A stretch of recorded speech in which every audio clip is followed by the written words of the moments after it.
Oh man, it's snowing. Well, you know what that is. It's boat building weather. Come on, let's go inside. Woo.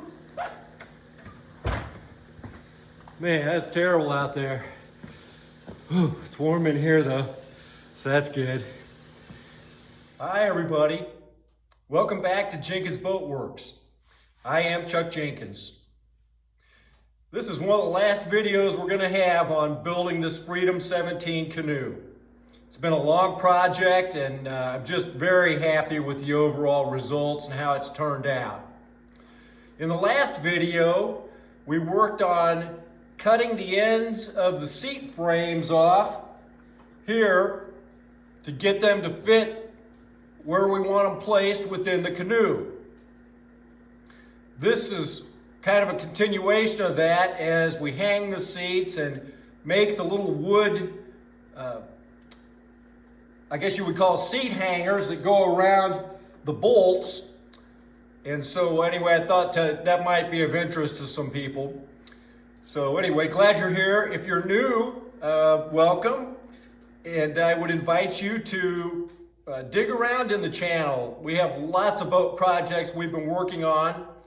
And so if you see things that you like, I would ask you to consider subscribing. That does help our channel greatly. Well, let's jump in and put the finishing touches on this baby. I'm making some spacers for the seat hanging bolts in the canoe. I got some dowel rod here. I happen to just have this laying around. I actually think it's poplar. We're gonna seal this all up with epoxy. But anyway, so what I'm gonna do is I'm drilling in this so that I can put these 3-inch sections or so around the bolts that the seats are hanging from in the canoe. So just putting it in the vise here. And I start out with my real sharp tipped countersink bit, and that allows me to get that point right hopefully in the middle of here. And if I kind of stab it in there a little bit, it doesn't walk too bad. That's good. Now the trick's trying to keep it straight up and down.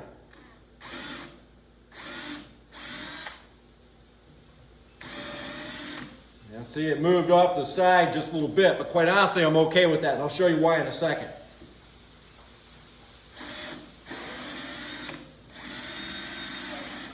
Every once in a while, I'd stop and look at it and see, does it look like it's straight up and down, in line with the dowel?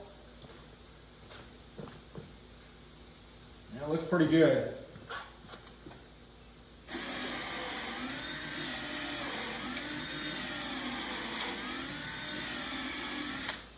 Now once I do that, then I can change and put my 1/4-inch bit in there. And I've got a guide. Hopefully that doesn't get squirrely and go off the side at all.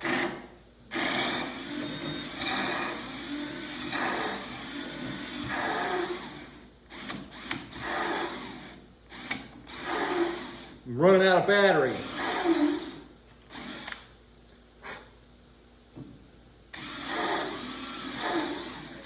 Okay.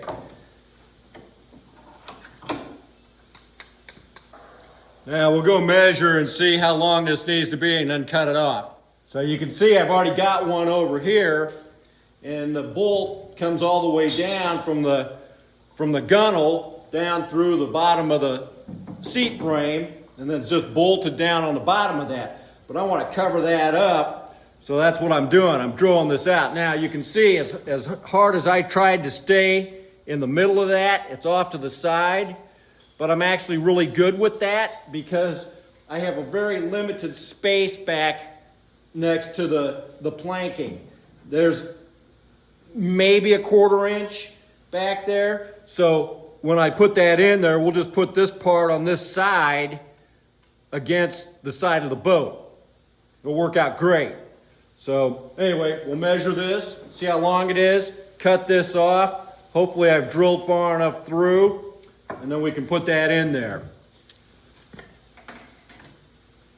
So that needs to be just right at 4 inches. Maybe just a 1/16 off of that. So we'll cut that off at 4 inches and then see where we're at.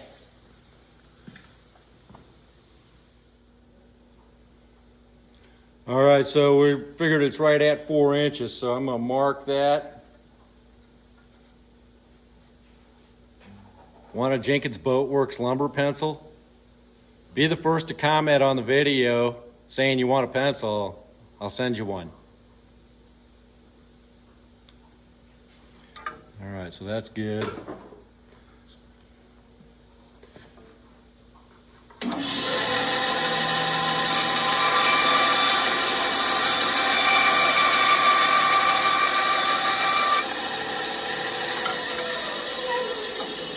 All right, we didn't get all the way through. Got the hole drilled there, but we didn't make it all the way through. So we'll finish drilling that out and then we'll go see if it fits. All right, this is a 6-inch fin bolt. I got this from Fairwinds Fastener. I like it because it's flat on here, so we won't have a lot sticking up over the gunnel. And so we're gonna try and put this on here. Now, that fits right nice on there. Get that going through there. There we are.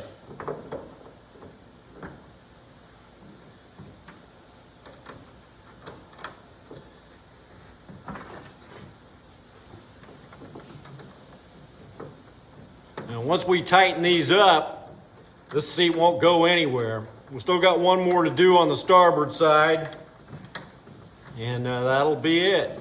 And like I said, I'm gonna put some epoxy on here to seal these up. And then we'll have to sand that, put a little varnish on them. We should avoid any, see, that's already real tight. And these aren't even hardly tightened up. So I need one more of this size to go on the other side and we'll be good. All right, we gotta go feed the fire.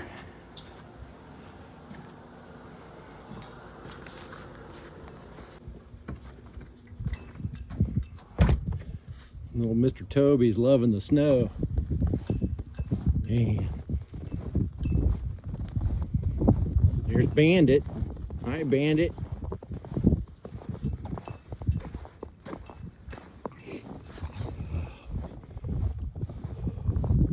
Okay, that thing kicked back on. So we gotta get some more wood in there. That's my outdoor wood furnace. 162, so that's kicked back on. Let's see how the fire's doing. Oh yeah, we're doing good. Throw a little wood in there.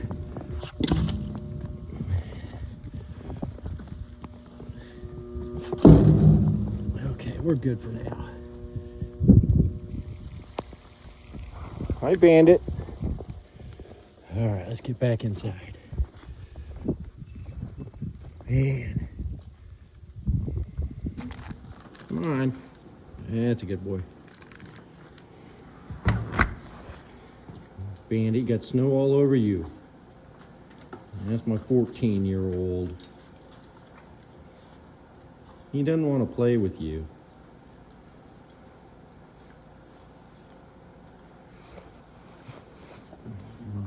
Hello. Okay, I want to point out one other thing about how I did this as far as hanging these seats. You notice that my spacers there were about 4 inches. Now that forward one is a little bit longer than the one in the back because the gunnel goes up as we go toward the front of the canoe. So in order to make the seat level, this one in the back has got to be a little bit shorter. Similarly back here, the one forward is slightly shorter than the one in the back. These seats are sitting fairly low in here, and this is all about stability. If you got those seats way up close to the rail, your body weight is up higher, and then your canoe is going to be tippy. And I know this because when we built the Bob's Special back here,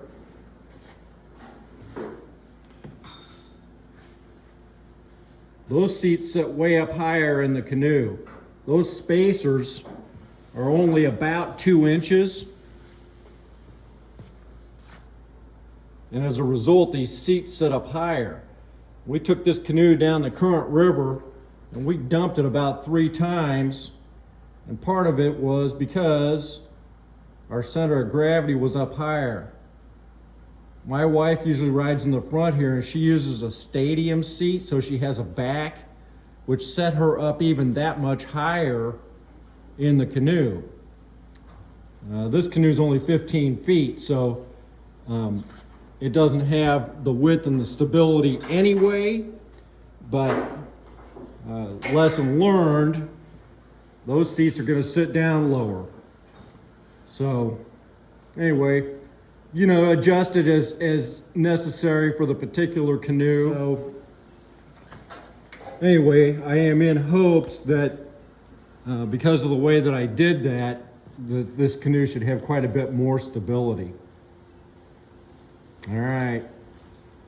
Next video on this is going to be splashing her. We'll go put her in the farm pond. Not today, there's a raging snowstorm, but hopefully soon.